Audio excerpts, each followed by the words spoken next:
Let's move on to Gino and Jasmine. So Gino's hanging out with his cousin Dana and his wife Michelle. They invite him over for dinner and he's so happy to finally have a home-cooked meal because he has no one to cook him food now that Jasmine is gone.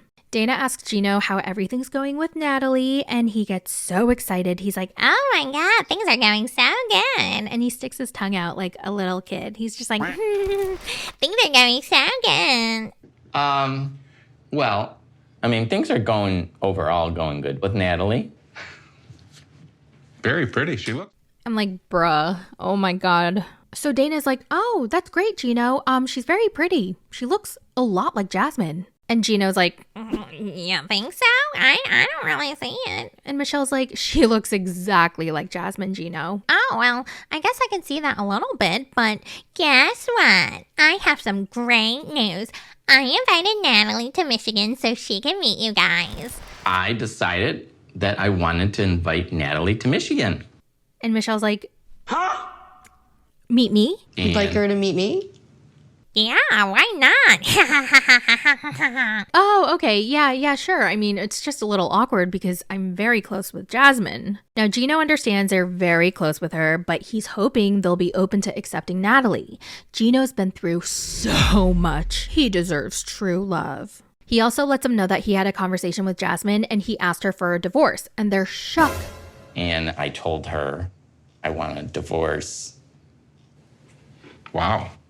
Gino tells him that she cheated on him because he found out through phone records that she had been talking to him way before he knew about it. And Michelle's like, well, Gino, that doesn't mean that she cheated. And personally, I don't believe she cheated. I've been with her and Matt in person, and they're really friends. I mean, she's always talking about you in front of Matt, and she always tells us in front of Matt that she still loves you. She actually wants to work things out with you, and she's even said that she regrets this whole open marriage thing. And Gino's shocked. He's like, really? Okay. Do you feel like maybe you guys can, have a conversation where you're not screaming and yelling? Michelle and Dana are basically trying to get Gino and Jasmine back together, or at least give it another shot. Talk it out without screaming and yelling at each other. I don't know why they want them to get back together. I mean, have they seen the show? Have they seen Gino and Jasmine? They are not good together. So Gino takes this all in and he is open to having another conversation with Jasmine. And as soon as he said that, I was like, no, I don't want them there. I don't want to do this. Then we see Jasmine and Matt at the nail salon getting pedicures. And I can't believe I'm saying this, but I'm actually starting to like Matt for Jasmine. I want them to be together. I really do. She went from Gino, who refused to drive her anywhere, to a man who will make the time to drive her wherever she wants to go. He makes time to get a pedicure for her, even though he doesn't necessarily want the pedicure. He knows that that'll make her happy, so he does it. Gino never did that. Matt even pays for things. Matt, he drives me everywhere.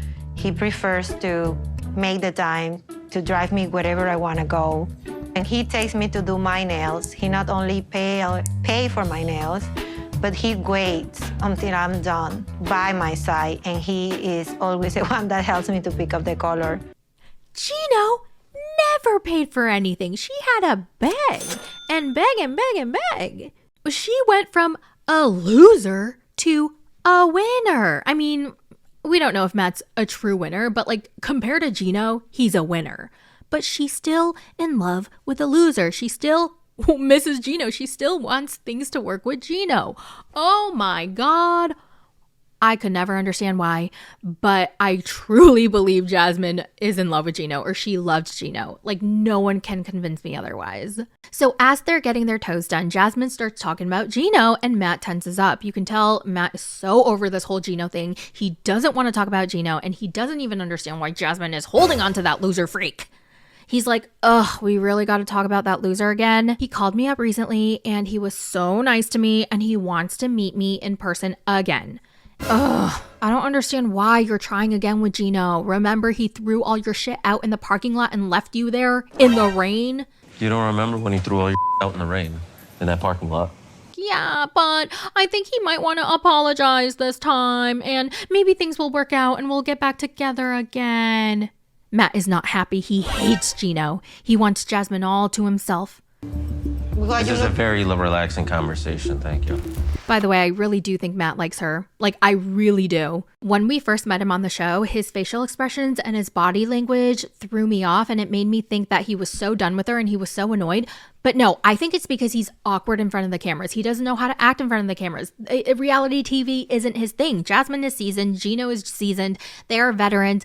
But Matt is awkward, and watching him like respond and talk and his body language, that is exactly how I would be if I were in front of cameras and producers and a whole production team. Matt reminds her, I've done more for you in the last 4 months than Gino has ever done for you in the last 4 years. Yes, I know, Matt. Of course, I appreciate everything you've done for me, but you cannot compare a friend to a husband.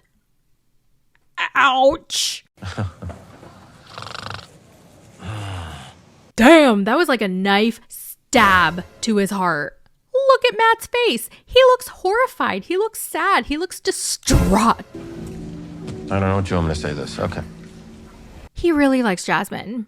Now, in his confessional, he says he really does have feelings for Jasmine, but he's not going to tell her that because he knows she's not ready for that conversation. She's still in love with Gino. She's not ready to move on, so he's going to hold his cards close to his chest. If Gino finally makes it official and gives the divorce papers, then maybe that'll give me my door to be able to actually talk about how I actually feel about her.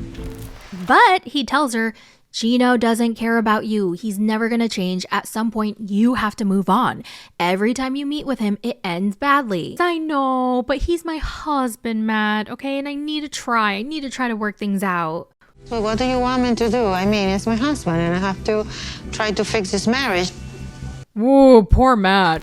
It's finally the day for Gino and Jasmine to meet up in person again. They meet at the bar, but Jasmine gets there first, and I thought it was really weird that she ordered a Diet Coke, but she asked the bartender specifically to put it into a wine glass like it's wine. A Diet Coke, but do you mind serving it like if it was wine in a cup? Okay. That's weird. That's suspicious. Why does she need soda in a wine glass to make it look like wine? So Gino finally comes and the conversation starts off nice. They start reminiscing, talking about the good old days. And then she gets emotional and she tells him she loves him still and she wants things to work. Like I love you, Gino. Like I do love you. I miss us. I miss you. And then he goes, well, Jasmine, if you still love me, then why are you still living with man? It's been 4 months already. I don't have anywhere to go, Gino. I have no money. Okay, he offered me a place. He's my friend, so I accepted. I don't know what kind of delusional world Gino is living in, but he basically tells Jasmine that if she really cared about him, she would have moved out into her own place. With what money? She can't even legally work. It just doesn't make sense. Like, how is she gonna move and get her own place when she doesn't have any money? So then he asks her, What's your deal with Matt? What's your relationship? we're just roommates who fuck. And he's like, So you still intimate with him? yeah. And he's shocked. Of course I been, Gino. Huh? Of course I been. That was You have. I cannot believe Jasmine when she says, oh, Gino, I still love you. I miss you. I wish I'd never gotten this open relationship. And you miss me and you still want to get back together with me? But you're Matt right now. You're Matt. Probably every day. What the is that? He's disgusted. He's like, Oh my God, well, if you still care about me. oh my God. Oh my God. Listen, Jasmine may be many things, but she is not a liar. She does not lie. I believe that she still loves Gino. Unfortunately, I have no idea why, but she still does. And I truly believe that she did not physically cheat on him. I believe almost everything she says. I do not believe Gino. I think he lies half of the time. And why the hell would she fight for Gino when she has Matt, who is 1,000 times better in so many different ways? Just like waiting for her to come to him. There's no winning with Gino. He's made up his mind. Nothing can change it. He's the victim in this situation, and she's the lying, cheating whore. And then he asks her, When was the last time you were intimate with man? you don't want to know, and why are you asking? But seriously though, why does it matter? He kicked her out of the house. They've been separated for 4 months. They have not spoken for 4 months. She can fuck him every single night during the 4 months and before the 4 months after they agreed to the open marriage. And honestly, Gino could have done the same and it wouldn't have mattered. They keep saying they're still in an open marriage, but they're really not. They're separated. They've been separated for at least 4 months. If you do not live together for 4 months and don't speak or don't see each other for 4 months, y'all are separated. And for those of you who think Jasmine tricked Gino into this open marriage, no, she did not. He's a grown-ass man who ultimately made the decision to be in this open marriage. He could have said no. She didn't put a gun to his head and force him to agree. She laid out all the cards and he said yes. In my professional potato opinion, Gino is on his revenge tour. He just wants to hurt Jasmine, make her miserable, give her a little, quote, taste of her own medicine. He's like, I gave Natalie a very passionate kiss, and it was so passionate. and then it makes Jasmine mad because all she had been asking for the whole entire time is for some love and affection, a hug, a kiss, making out, not just schmecks. And so she gets upset. She gets activated, and he's like, Well, I'm also going to bring her to Michigan to meet my family. and then that pisses her off even more. You know what, Gino? Fuck you. You, Gino. Oh, wow. Have a good life. She gets up and leaves the bar, and he's like, Oh, well, yeah, nice to see you too. ugh. Now, according to the preview for the next episode, Jasmine flies off the handle and she definitely takes it too far by calling Natalie a whore and pushing her, which really is uncalled for. She should not have done that. But yeah, we're gonna have to see what happens. Anyway, that's it for this recap. What did you guys think of this episode? Let me know all your thoughts in the comments and I will talk to you guys in the next one. Bye! By the way, I caught a little bit of Yara's segment and I normally don't cover them. I just want to mention, she looks so damn good. What the hell did she get done to her face? Because it is so subtle, but it makes such a big difference, but it's so subtle that I can't tell what she got done. Even in her confessional, you can tell that there's such a big change from this to this. What happened? What did she get done? Sharing is caring. Girl, please share. I'm asking for a friend. That friend being me. I'd like to know because I'm starting a list of all the things I want to get done. It's not much, but there are little things that I want to get done. Now that I'm losing weight, I can see my face drooping and dragging, and I would like to tone it up a little bit. And I'm sorry, the creams don't really do much. You really need to either get injections or go under the knife and do a little nip and a tuck. So I would like to know, what do you guys think she did? Because I think she did whatever Lindsay Lohan got. Because when Lindsay Lohan came back, she looked so freaking good, but you can't really tell what she got done, but she looks so freaking good. She still looks like herself, but the Facetune version of herself, the Facetune that you do not too dramatically, but just a little bit to give you a little snatched, a little lift. I don't know what it is, but I want to know. Side note, I've always wanted to read the Bible for myself because I have been struggling in my faith for a while now because a lot of what I believe after leaving the church goes against what the Bible teaches. So I've always said I'm going to read it for myself and make my own decisions. But I have not been able to read it. I mean, I've started maybe a couple lines, but I just can't get past a couple lines because it is so boring.